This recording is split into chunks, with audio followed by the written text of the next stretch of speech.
Good morning, everybody. I'm glad you could make it.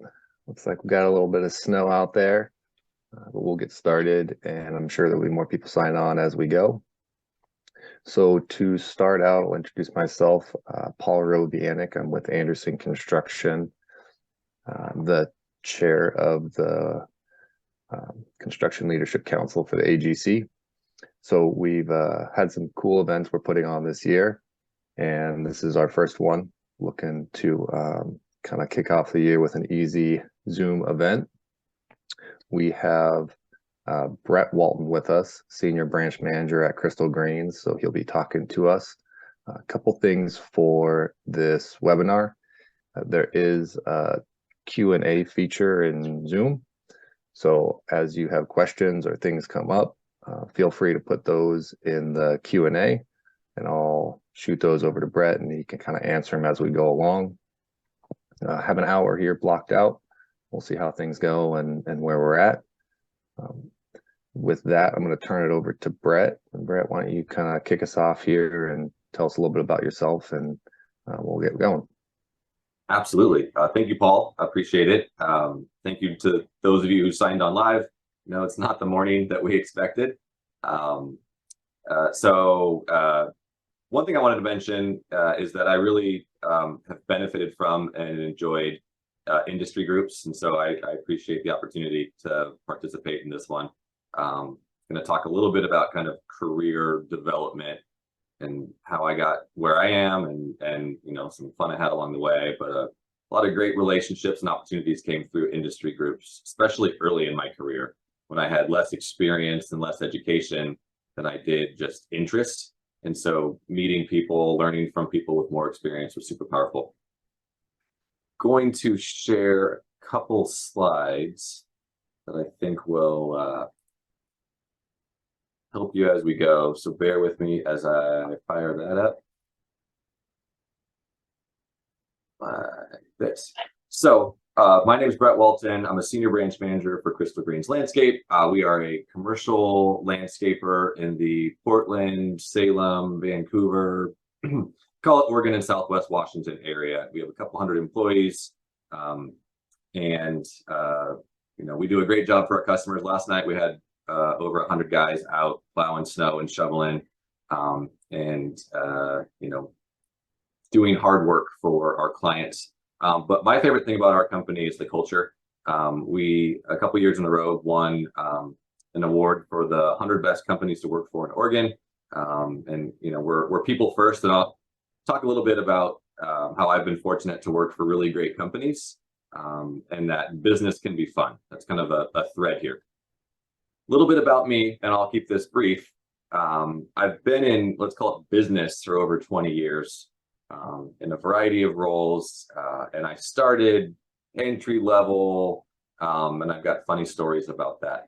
I've worked for small privately owned companies with no systems, no training, 3 desks away from the founder, where we kind of made it up as we went, to large national organizations with lots of offices that were publicly traded.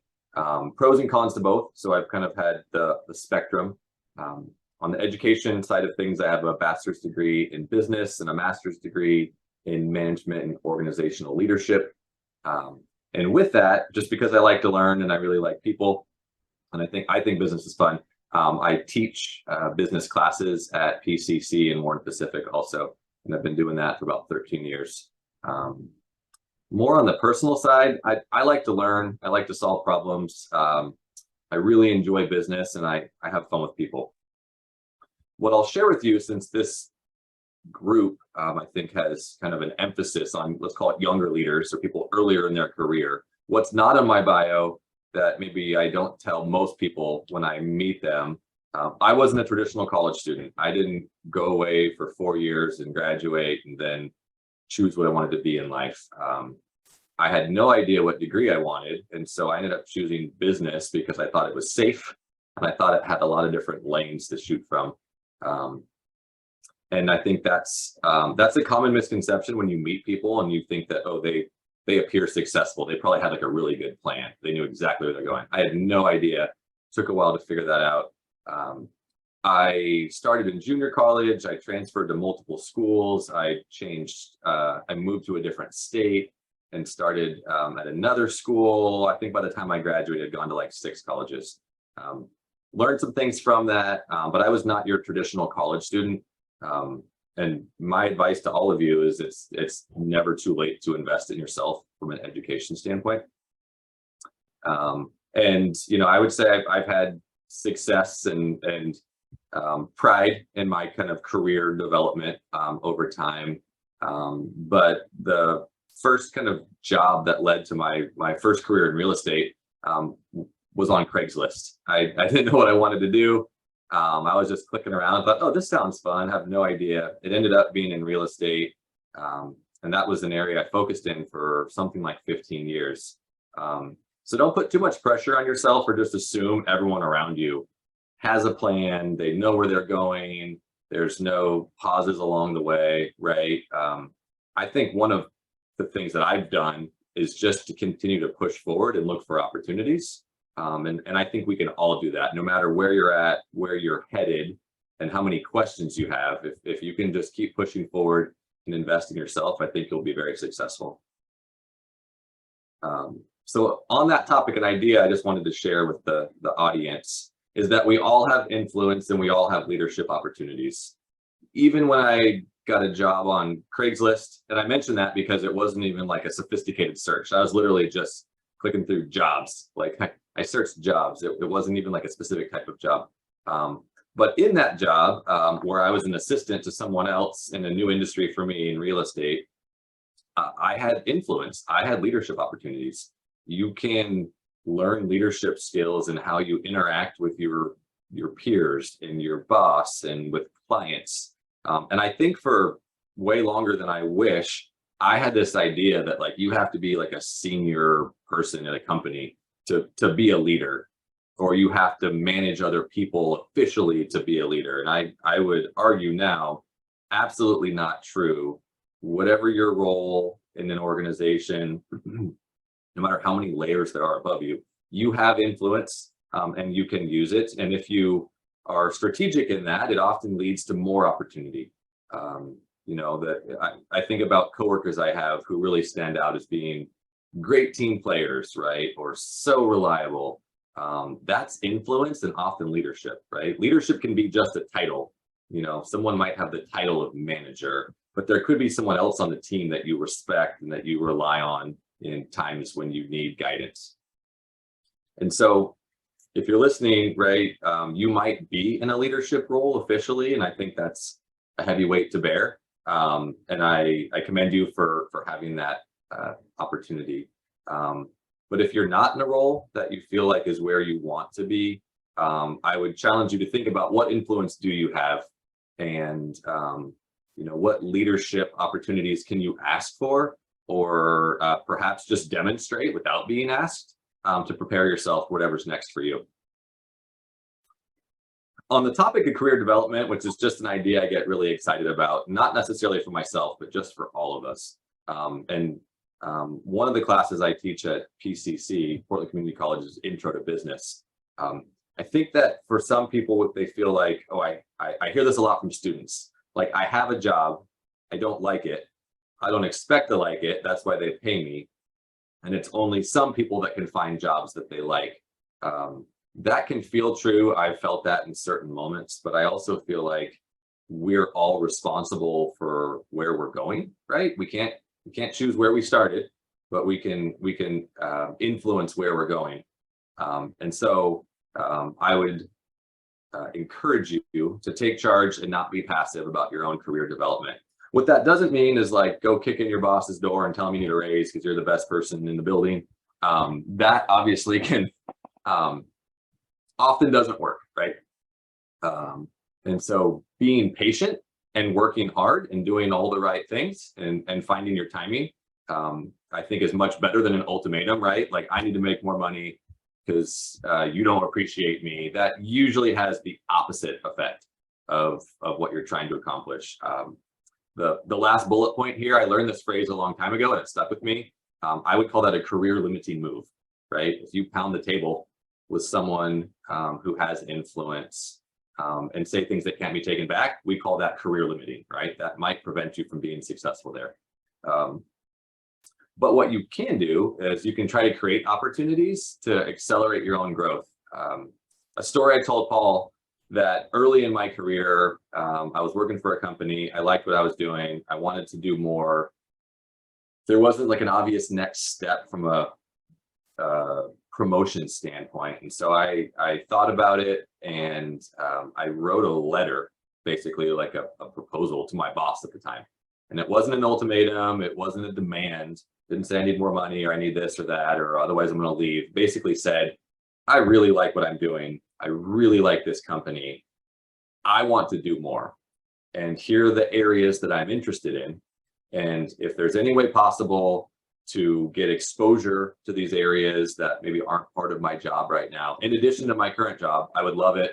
And if there's, you know, an opportunity to grow here in these areas, I'm very interested in talking about it. The conversation was really well received, right? I ended up getting promoted, you know, sometime within like a year of that conversation. It led to some really healthy conversations afterwards.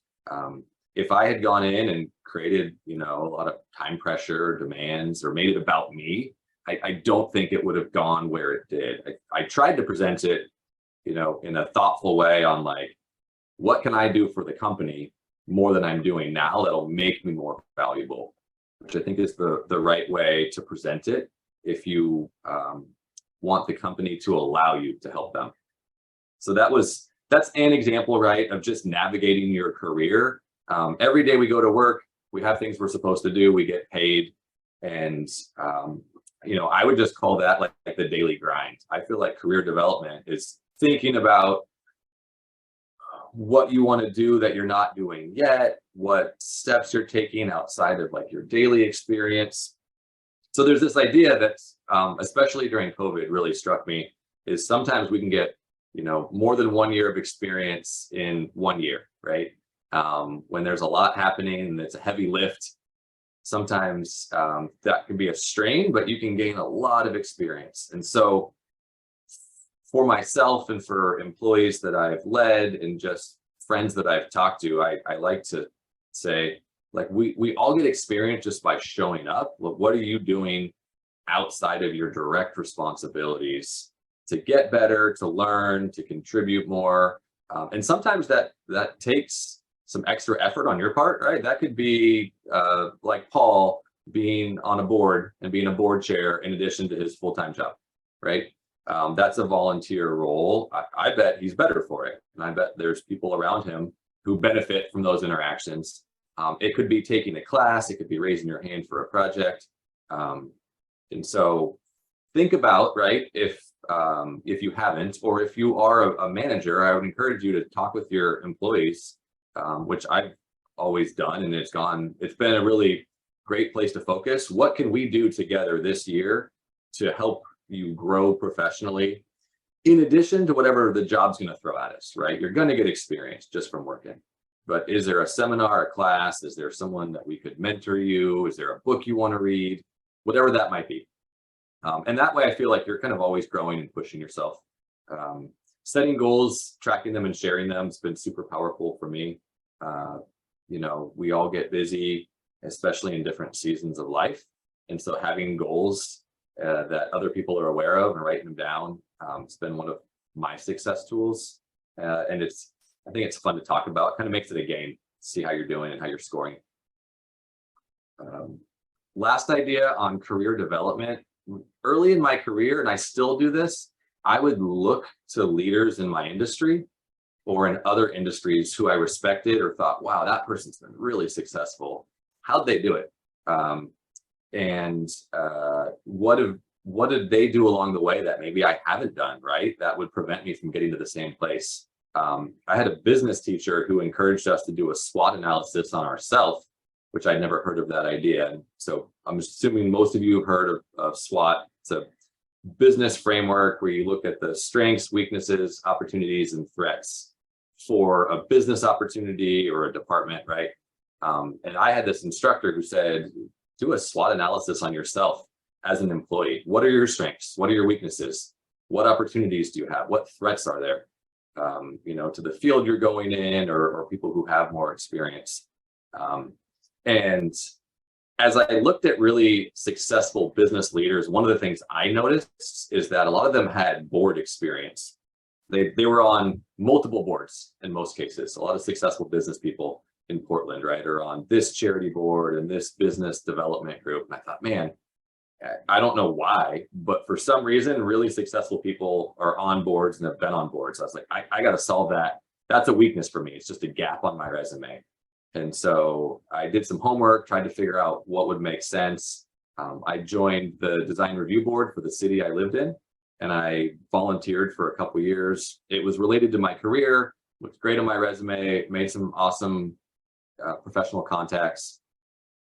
And so if you're listening or watching this, whatever lane you're in, right? If you're a general contractor or a related vendor, you know, like our company is, talk to the people in your company. LinkedIn is your friend, just to see people's profiles and what they've done, right? Was it education?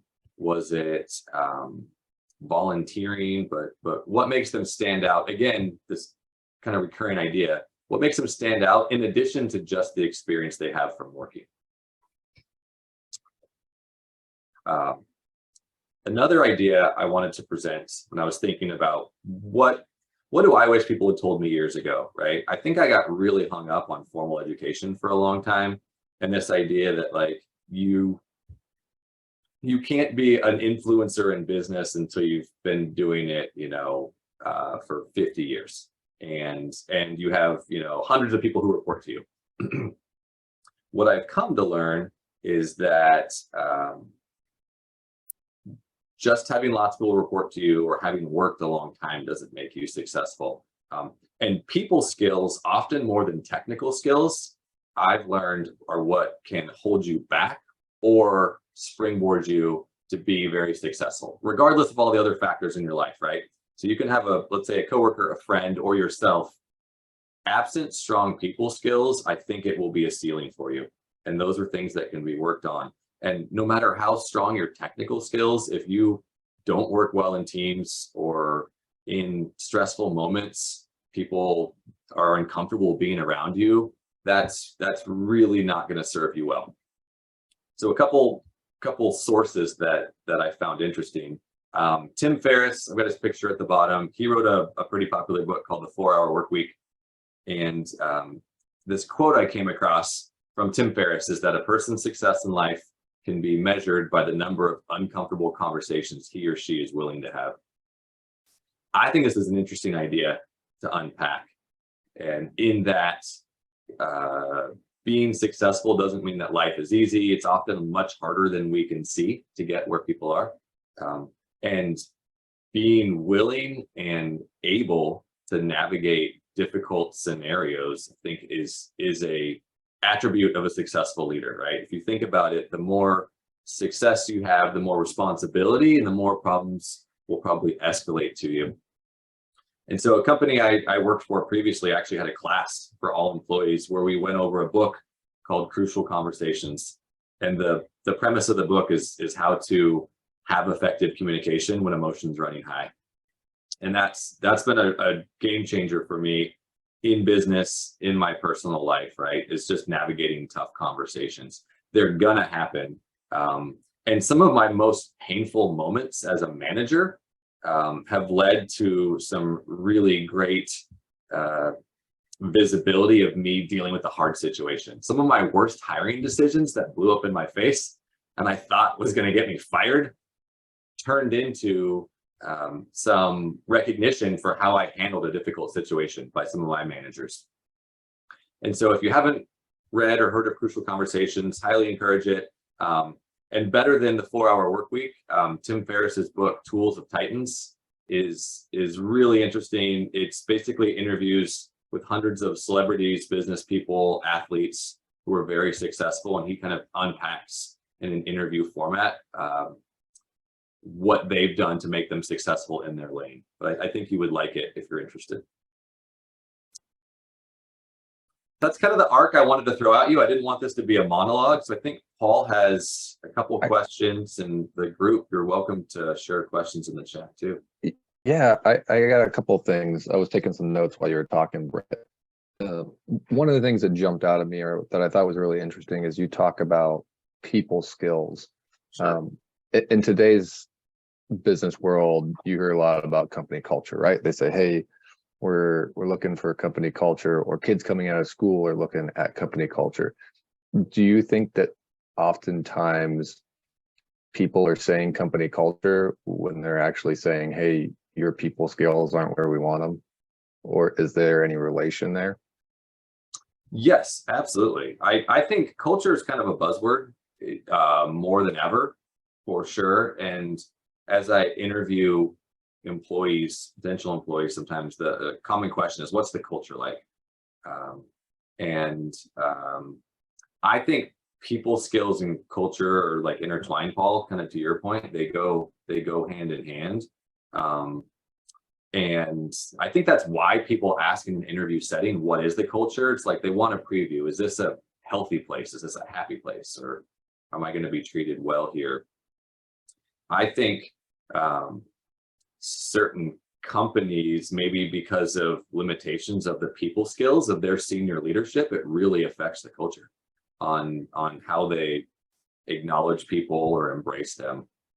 I do think it's interesting that culture is kind of a combination of everything, right? What isn't your company's culture? It's the way people treat each other and how we interact with our clients and our customers and how long people stay and what the office looks. It's everything. And a lot of times employees will ask in an interview, describe it because I want to see if I like it. And then when they get to a company, they sometimes forget that they're part of it, right? Oh, I don't like, they don't treat us the right way or this or that. And it's like, well, we can all impact how that works. I do think in the way business is shifting with flex work, which is another common question that I get when we're interviewing people, is what's your flex work policy, right? Like it's usually like the second or third question, right? What's the culture like? Is there a flex work policy? It's a lot harder to create and maintain a culture with a flex work environment, right? If you are only in the office one day a week, for half the day, or if this was our only interaction as coworkers is over Zoom, that dramatically changes culture and people's kind of like the richness of their relationships, et cetera. So I do think it's awesome when a company has a really unique culture or noteworthy culture. One of the things that I really enjoyed at Crystal Greens, never had this anywhere else I've ever worked, is for major milestones or first day of employment, we do a clap in for new employees. It usually scares the heck out of them. We had a new employee start on Monday, and they came into the office and weren't expecting 40 people to be standing there just cheering for them, like they just won the World Series. It's surprising, right? I've been in that position where you experience that, but it also feels good. Like, oh wow, like these people are excited, like, and I'm, I feel celebrated, and I haven't done much, and it's fun to gift people with that after you've experienced. And so that's just a really specific example that I feel like has become part of the culture at Crystal Greens. And there's lots of different ways people can do special things at their organization, right? And there can be unhealthy things that organizations do that, deplete employees or make it a place people don't want to stay. Yeah, no, I think that's really interesting. So, and along the lines of your letter, because I was thinking back on that you had written to your boss, there's the old adage, right? Dress for the job that you want. Mm-hmm. And I guess now is, can you talk to that, right? Like, instead of thinking about where you're at, like, what are we doing to get where we want? Sure. And I guess unpack it more, what's funny is I was kind of stressed out, right? At the time, I think it turned into like a win And I got to work for that boss who I respected longer, and I did move up, and I think it was really well received. I didn't know how it was going to go, but I felt a little restless in the job, but I didn't want to leave. And the funny thing is, I was freaked out. I wrote this letter that I think is gentle, but I don't know how it's gonna go. And so I went into my boss and said, "Hey, can we talk?" And I had a piece of paper in hand, and I closed the door. And then when I explained to him what it was and let him read it, and he looked up and he's like, "I thought you were quitting. I'm so relieved." And so it was funny. We were both nervous, right? I thought, "Oh, you have all the power, and I'm just coming to the throne." Um, but I think if I had written that letter, but cut corners, never did more than the bare minimum, and wasn't someone, back to the people skills, that people wanted to work with, a great letter is not going to do anything. I think the letter was maybe just a little acknowledgement, I hope, of all the things I'd already been doing to get ready for the next role, right? And in the letter specifically, I gave some examples about, here's some things that I've been doing that I think are good for the company, that I'd like to do more of, that I think would add value. And we talked, and I ended up talking to the owner of the company. And to your point, Paul, I think I had already been trying to do more without asking for more, which I think is the right recipe. And because you don't want to prematurely ask for the next thing, and people are like, "Wow, I question your judgment because you're clearly not ready," right? Like sometimes you'll have people apply for your job, and you're like, "That's, I appreciate your boldness, but there's no way you're qualified," right? I think you want to be honest, some honest self-awareness about where you're at. And when people are showing up well, is what I would call it, right? Regardless of their role, regardless of their title. I'm not a big proponent of what titles mean, right? Lots of companies throw vice president at like every single person in the building. It's just some words. But when someone is a solid employee, and you feel like, man, if they can't figure something out, or they don't already know it, but they're going to figure it out, and they're not going to throw their hands up or make excuses, those are people I think that you would bet on. And so I think you want to be the employee that an organization or your manager would bet on. And someone that other people want to work with, right? Like, Yeah. a lot of times you can get away with a lot, but it doesn't mean people don't notice. And I think that sometimes people get frustrated when you see someone working side by side with you who's not carrying their weight. Those people generally don't move up because other people are aware. And right back to the people skills, it's usually not one person who votes on your next move, right? Why wouldn't your boss ask your coworkers what they thought if you were to get promoted, right? So it's pretty short-sighted sometimes to have sharp elbows and trying to get ahead at other people's expense. So, for personal, I think, work ethic reasons, and the fact that I've tried to invest in the people around me, learn from them, talk about where they're going, right? And that usually is a better long-term play than being so focused on yourself that the people you were trying to get ahead of ultimately sometimes can kind of pull you down, because you don't have their support because of things that you've done in front of them or not helped with. Yeah.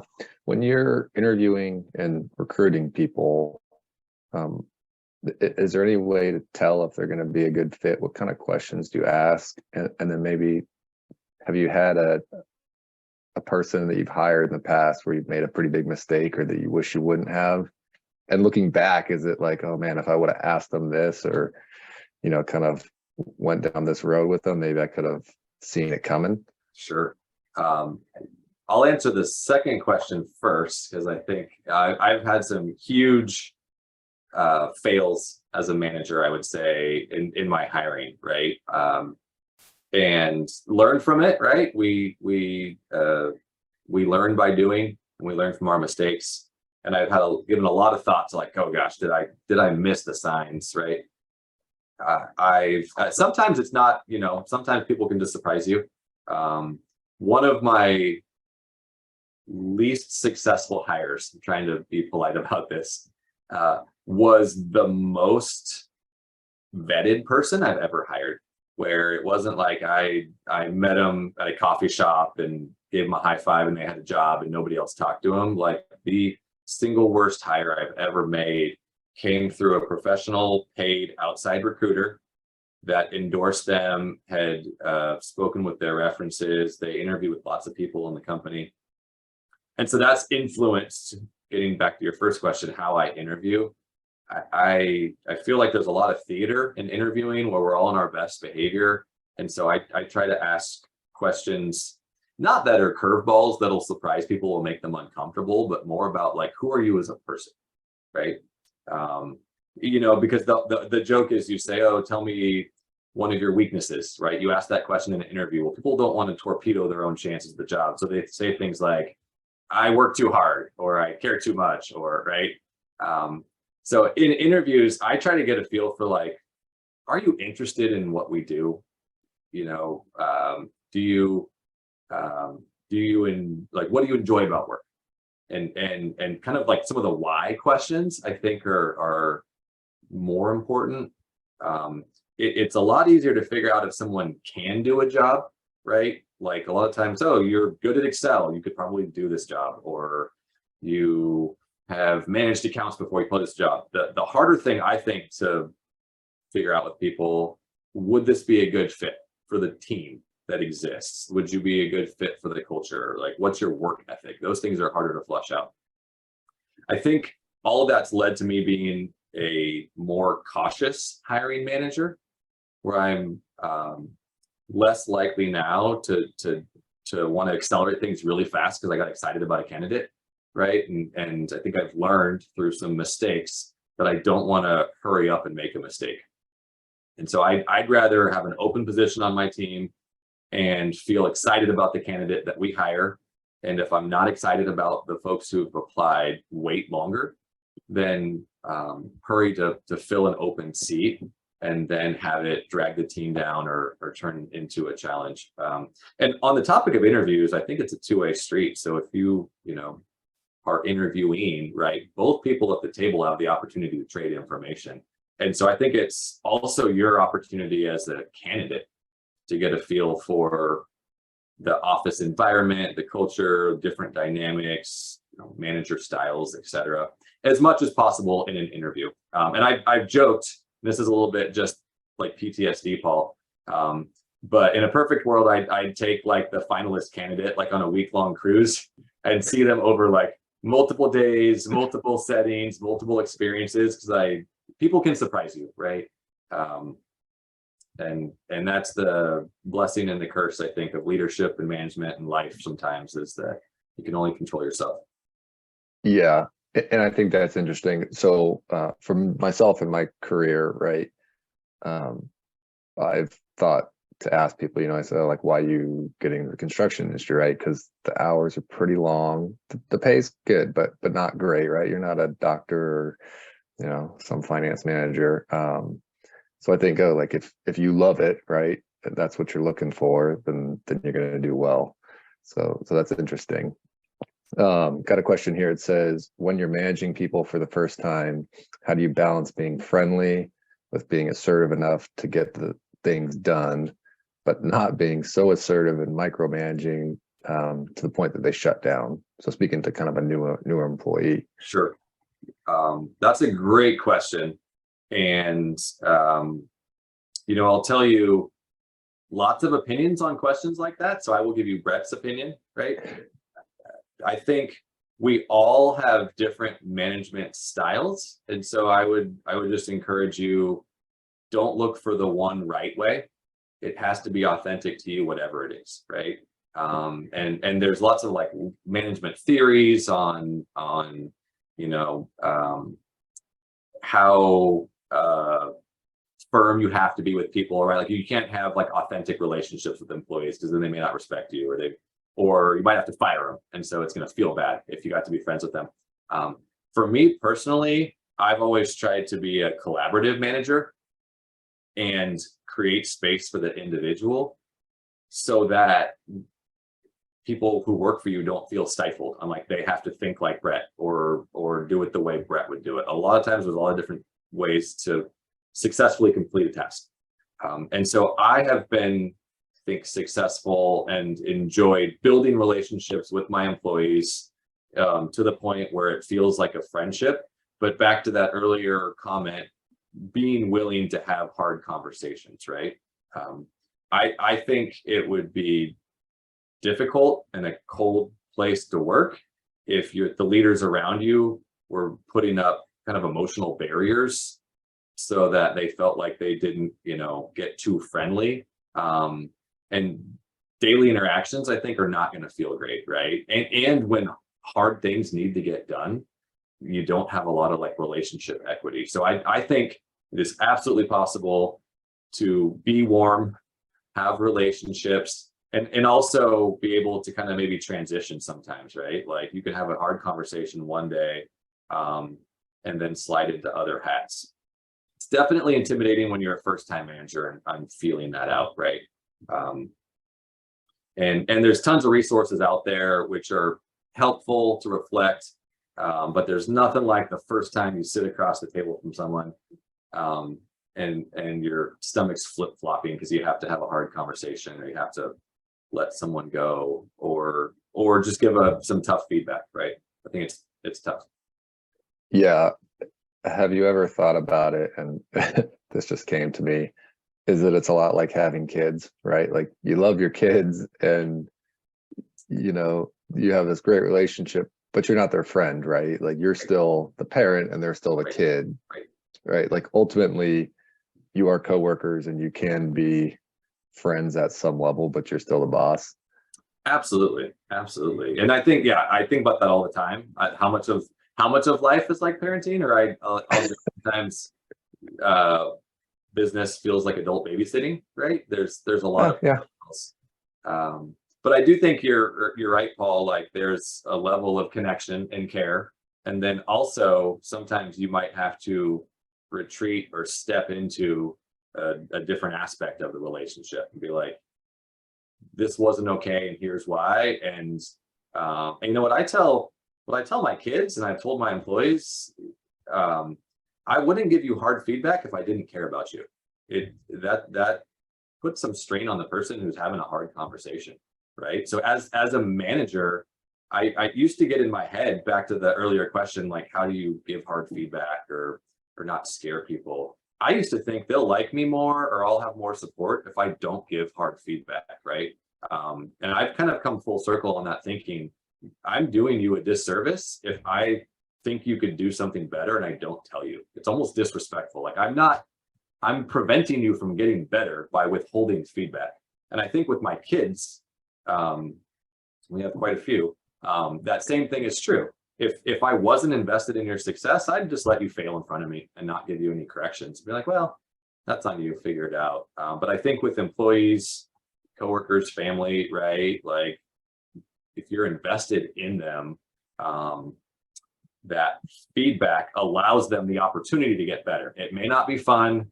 They may not receive it well, can lead to fireworks, right? That's where, again, I feel so much more comfortable now in hard conversations with a lot of practice and some emotional scars from business and personal life.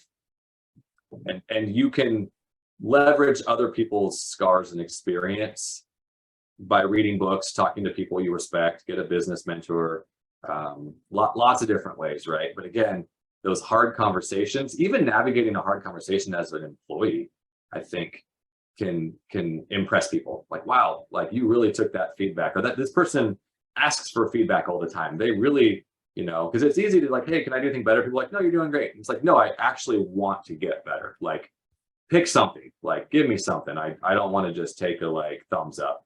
And I've had employees push me on that and kind of draw me into the discomfort, which has been good practice. And I try to do that as an employee too, is say, hey, I'm open to all feedback, from my peers and my boss, right? Like I want to know if how I think I'm doing tracks with how other people think I'm doing. Yeah. It's an incredible disservice to the employees, especially when something goes south after months or years or whenever, and they're let go, and they tell you, right, it's like, oh, I thought I was doing great. Every, one-on-one we've had, or every, review has been incredible. You say I'm doing great, but now I'm getting let go. So I think that is, yeah, definitely incredible disservice. So you mentioned mentor, and I think really interesting, really great. What can you speak, I guess, a little bit to networking, finding a mentor, what those opportunities kind of present? Sure, absolutely. I think networking is a great, let's call it, advantage to having people help you along the way. And what I found to be broadly true is most people, no matter how successful, how influential, are generally open to helping other people. And so I would encourage you to be bold in asking.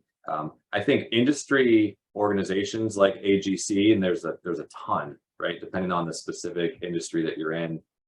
Commercial landscape, we've got industry organizations, commercial real estate, which Crystal Green Services, and I spent a long time working in that industry, has multiple trade groups, I call them. And think about it this way: if you go to a keynote speech, it's as if you're having a one-on-one with the person on stage who's telling you really great information. I went to a real estate event in LA. Magic Johnson spoke. It was fascinating. And he talked some about business and about family, what drives him. And I thought, wow, I literally got to benefit from like Magic Johnson, who's a successful basketball player and a business mogul, right? And so one-on-one mentoring is very powerful, harder to set up sometimes. Sometimes early in your career, it's hard to identify the people that you think that you would want to connect with, right? And so I think networking in industry groups is a great way to do that. Young leaderboards are awesome. NAIOP has they used to call it developing leaders. And there was a group of us who get together, and we'd have like roundtable discussions with the senior business leader, kind of like this. Was really awesome for me. The great thing about networking and mentoring in general, it's free, right? There's like, I mean, if you want a Harvard degree, that's pretty expensive. If you want to meet with someone in Portland who has more experience than you and hear about how they got there, there's probably someone in your life who can set that up, right? A relative, a coworker. You can get on a website and click around. I don't think I've ever had anyone tell me, no, I won't meet with you, which is cool. I would say, though, be strategic. If you get the opportunity, don't just say, what do I need to know? Have some questions ready to go that are focused on what you'd like to get from that person. Yeah, I think that, excuse me, networking has kind of gotten a bad rap from people at the top of companies, right? Because typically what the thought is, or what I feel like it used to be, is, hey, you're just looking for a new job, right? Like you're networking, you're trying to find your next opportunity. And I guess one of the things I've said recently is that I would rather have my coworkers or people that I work with network and be put in a little bit of a social strain, right? You're gonna talk to people that you don't know, kind of make conversation and do those things, so that when they get put in front of an owner or an interview, right? I mean, any construction company out there is interviewing for projects with owners. Like, I want you to perform well. So I think that in terms of networking, I think that maybe there needs to be a little bit of a shift in the emphasis on, hey, this is practice for different parts of your life, and kind of getting you ready for the next opportunity when that presents itself. I couldn't agree more, Paul. I think earlier I'd mentioned people skills are important. Like, one of the things you're practicing in a networking event, which can be very fun, right? Depending on your personality, is working on your people skills, right? Navigating conversations, building relationships, and networking too, right? Runs the spectrum of like a 2-hour cocktail hour, no programming, no agenda, to some specific, seminars and trainings where it's literally maybe going to equip you to be more successful at your job. And so I agree. I think networking, it's a powerful tool for the individual. It can help you in your career and meeting peers and things like that. But I think it also benefits the organization, right? Like I don't want to lead people who I have locked behind like a moat in the real world, and they're not aware of like market, conditions and new ideas, and they don't have their own network to leverage. And so I think about the idea of like a scarcity mindset, right? And let's not let our people network or pay for it because this place is going to help them leave, right? One of my bosses, who I respected quite a bit, he was the biggest proponent for just continuing professional development. I'd be like, hey, can I take this class? He's like, yeah, we'll pay for it. Or can I go to the seminar? And he always said that sometimes when he was talking about training, other leaders in our organization are like, God, what if we pay for that class for that person and then they leave, right? Like kind of worried, the scarcity mindset. We're going to train them and then they're going to take the information and head on down the road. And he would always argue, and it stuck with me, is what if we don't invest in our employees and train them and they stay? And we just have like this captive population of people who aren't growing, right? Who only know what they know, and we're all just like, it's an echo chamber. We're all telling each other the same ideas.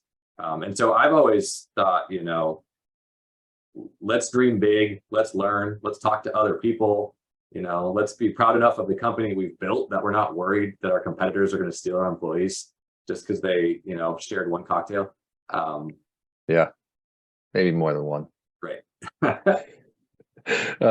So is there kind of a best piece of advice you've received from maybe your boss or a leader, and maybe on the flip side of that, a bad piece of advice or something you think back and say, well, I probably would just eject that? Sure. I'll start with the bad advice because that answer comes quicker to mind. I got married at a pretty young age. I was 21 when I got married, and I worked for a business in California that my dad was a partner in, and the senior partner of the company, who had a lot of wealth and toys, and he had boats and cars and helicopters and planes, and I was just a grunt working there, and he heard that I was getting married at a really young age, and I think he'd had some of his own challenges with marriage, but he pulled me aside, and he had a couple Ferraris, which I thought was amazing, and I got to drive them a couple times, and he pulled me aside and he's like, Bret, I heard you're getting married, and I was like, yeah, and he's like, if you get married at this age, you'll never own a Ferrari. And I was like, oh, thank you for the advice. I had no idea what to do with that. And then processed that later about what was that. And I realized I think that was bad advice on what's important in life, and what matters. And I think also kind of a scarcity mindset on what you're capable of. How could he know if I'd ever own a Ferrari? And I don't think that the pinnacle of success in life, right, is measured by things or Ferraris. So that was, and fortunately, like, that was pretty easy for me to reject as being like the truth. But he was very successful, a lot of experience. I would say the best advice I've been given and kind of maybe lived out is it matters who you work with, right? The quality of the people. You spend a lot of time at work, often in stressful situations, also in really fun situations, right? And so I've done my best to steer towards and gravitate towards awesome companies with awesome people, right? And that's where I'm at today. And it's a lot of fun to be in a leadership role in that type of environment. And so the advice I got, and I guess the advice I would give is time is precious, and be intentional on who you spend it with, right? Even in business. And that doesn't mean that sometimes we may not be in a job where we're not thrilled, right? But dream big on like where you're headed next, and don't settle. Yeah. I guess I think I just have one maybe last burning question for you, Bret. Did you get that Ferrari? Don't have the Ferrari yet. Don't have the Ferrari yet. I will tell you too, though, I've driven quite a few. I certainly not mine. The guy who shared the Ferrari wisdom was not a happy person. And so it's actually, perspective is, I think, everything.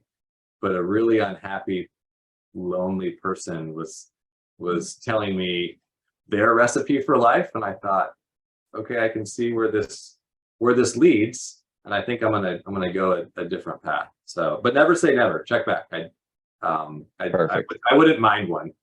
It's in the I don't know how it'll do in the snow. Right. I park it today. I do think that that's interesting, right? Because as you're coming up, I mean, you may be just out of college, or you may be in the industry for 25, 30 years. You get a lot of advice, right? You get people telling you things all the time. It can be really difficult to kind of wade through and say what's critical, like what's true, and what should I listen to. That can be, I feel as though, kind of piecing out, saying, yeah, this is good advice, that's bad advice, can be really difficult. Absolutely, right. I like to joke, advice is worth what you pay for it, right? A lot of people just throw stuff at you, and I think it's up to us to discern, is there truth in that, right? What's the agenda of the person telling me that, right? And what's my relationship with the person telling me, right? Do they care about me, or is this just, unsolicited advice because someone's jaded, right? Yeah, no, I agree. Well, Bret, I really appreciate you coming on today. Great stuff. We've known each other for a really long time, and I have a bunch of notes that I took down myself. So really excited. For everybody that's signed on, I appreciate you guys signing on. I know it wasn't a typical work day, and so it's a little harder when you're not at your office and kids and all those things. But what I would say is we have a live in-person event coming up. So really excited about that. I'd encourage everybody to come and participate in that. With that, Bret, any parting words of wisdom? I just want to thank you, Paul, for the opportunity. To everyone listening live or recorded, get involved in organizations like the AGC. It will make you better, and you will meet other people who want to grow. And I guarantee it. I know that if you get involved in organizations like this in any capacity, and events like this, it'll help you get where you want to be. And I think you'll have fun along the way. So thanks, Paul. Great. All right. Well, everybody, give you back 7 minutes of your day, and I will talk to you later, Bret. Thanks, everyone.